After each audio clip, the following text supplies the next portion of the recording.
Continuemos. En este paso vamos a crear este rayito, que es el que al animar la construcción nos va a dar esa ilusión de giro de la rueda y no solamente que se está desplazando hacia la derecha.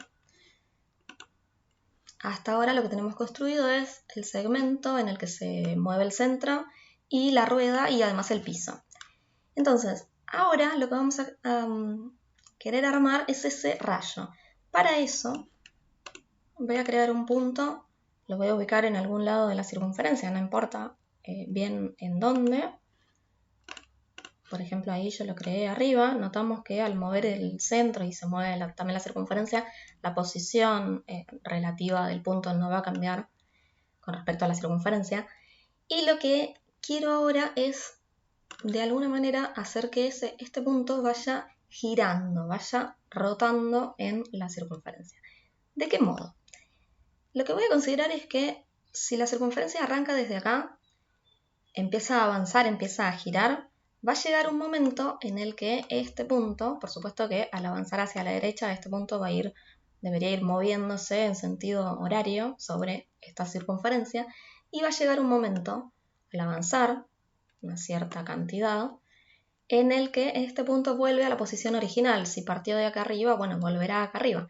Eso se va a dar exactamente en el momento en que la rueda dé una vuelta completa, es decir, partimos desde acá.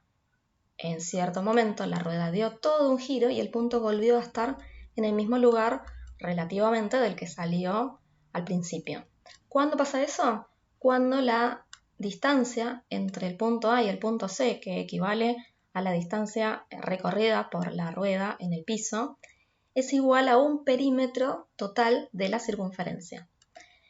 Es decir, cuando la rueda dio todo un giro completo, el punto volvió a su lugar. Eso pasa cuando la distancia entre A y C equivale, en este caso, a 2pi. Sería, porque no olvidemos que el radio de la circunferencia había sido 1. Asimismo, hay una proporcionalidad también. Cuando el punto C esté justo en un lugar en el que la distancia entre A y C sea igual a medio perímetro, es decir, a pi unidades, en ese momento este punto va a pasar a estar justo acá, enfrente de donde está originalmente, porque la rueda ha avanzado media vuelta y entonces el punto giró la mitad de la circunferencia. De esta manera podemos imaginar que si la distancia entre A y C no es exactamente ni pi ni 2pi, o sea, si es menos o es más, el ángulo en el que giró el punto E va a ser proporcional a eso. En particular, yo señalé cuando la distancia entre A y C sea pi o 2pi porque son fáciles de visualizar, pero esa proporción se va a mantener siempre. Entonces lo que voy a hacer es usar la herramienta que tenemos acá, que es rotación. Voy a pedir que el punto E rote según el punto C, es decir, con centro en el punto C, y eso va a hacer que el punto este se desplace sobre la circunferencia. Ahora, ¿cuánto quiero que rote? Y depende de cuál sea la distancia que se haya movido el punto C desde el inicio, es decir, la distancia que hay entre A y C. Recordemos que cuando la distancia entre A y C sea 2pi, este punto tiene que haber girado un ángulo igual a 2pi radianes.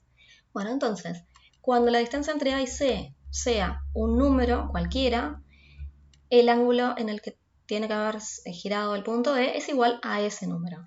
Es decir, que nuestro ángulo de giro depende de la distancia entre A y C. Para eso lo vamos a calcular. Vamos a medir la distancia que hay entre A y C. Eso lo podemos calcular como la medida del segmento AC, o también existe una herramienta, acá usando la vista algebraica, que me permite calcular distancia entre dos puntos. Escribo distancia y elijo esta opción, punto hasta otro objeto. En nuestro caso van a ser 2 puntos. La distancia entre A y C, entre este punto y este punto. En este momento vale 3,22. Notemos que esta longitud, esta distancia, no vale siempre lo mismo, por supuesto, porque el punto C se mueve. Al principio la distancia es 0 cuando C parte del extremo A del intervalo y va aumentando hasta que llega a su máximo, que es cuando C llega a estar en el lugar de B. Bien, entonces, lo que vamos a hacer ahora es usar la herramienta de rotación, aquí, y lo que voy a hacer es rotar este punto E según el punto C, un ángulo igual, por defecto acá aparece 45 grados. Notar una cosa, ya aparece el simbolito de grados acá, pero yo quiero que el ángulo sea en radianes. Entonces, si quiero que me entienda que el giro lo quiero en radianes, borro el signo de grados. No escribo ningún símbolo, se entiende que el giro va a ser medido en radianes.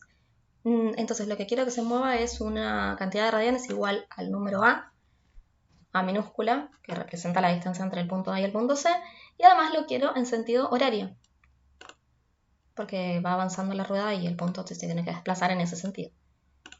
Damos OK, lo que se generó es un punto nuevo, notemos que el punto E queda fijo.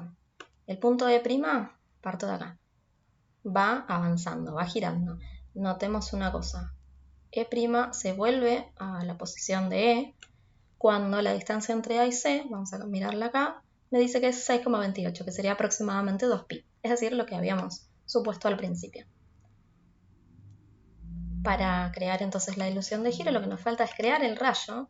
Para eso voy a crear un segmento entre el centro de la circunferencia y el punto E', que es el punto ya girado, y al punto E, como fue un auxiliar, lo vamos a ocultar. Ahí